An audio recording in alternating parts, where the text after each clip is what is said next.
டேஸ்டியான ஜவ்வரிசி அல்வா எப்படி செய்யலான்னு பார்த்துருவோம். நான் ஒரு கப்பு நைலான் ஜவ்வரிசி எடுத்து ஊற போட்டு வச்சுருக்கேன். 8 மணிக்கூர் ஊறணும்.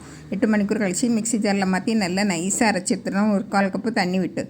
இப்போ அதை ஒரு சைடில் இருக்கட்டு. இப்போ அடுப்பில் கடாய் வச்சு கடாய் காய்ச்சதும் ஒரு 1/2 கப்பு சீனியை போட்டு கரமல் காய்ச்சி எடுத்துடணும். நல்ல கரமல் பதம் வந்த உடனே ஒரு 1/2 கப்பு கொதிக்க வெந்நி அதில் விட்டுறணும். நல்லா விட்டு கலந்துக்கிட்டு ஒரு 2 கப்பு தண்ணியை அதில் விட்டு நல்லா கரைஞ்ச பிறகு 1 கப்பு சீனி போட்டு அதையும் நல்லா கரைச்சி விட்டுருங்க.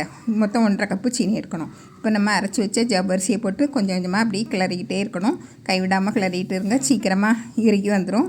நல்லா இறுக்கி வந்த உடனே 1 டேபிள் ஸ்பூன் நெய் போடுங்க. இதுக்கு நெய்யும் அதிகமாக சிலவாகாது. இப்போது 2 டேபிள் ஸ்பூன் போட்டுருங்க. நல்லா போட்டு நல்லா கெட்டியாக வரணும். இப்படி பாருங்க நல்லா சுருண்டு வரணும். இப்போ நம்ம வறுத்து வச்ச முந்திரி பருப்பு ஏலக்காய் பொடியும் போட்டு நல்லா கிளறி எடுத்துருங்க. மீதி இருக்க நெய்யையும் போட்டு கிளறி இறக்குனா சுவையான ஜவ்வரிசி அல்வா ரெடி.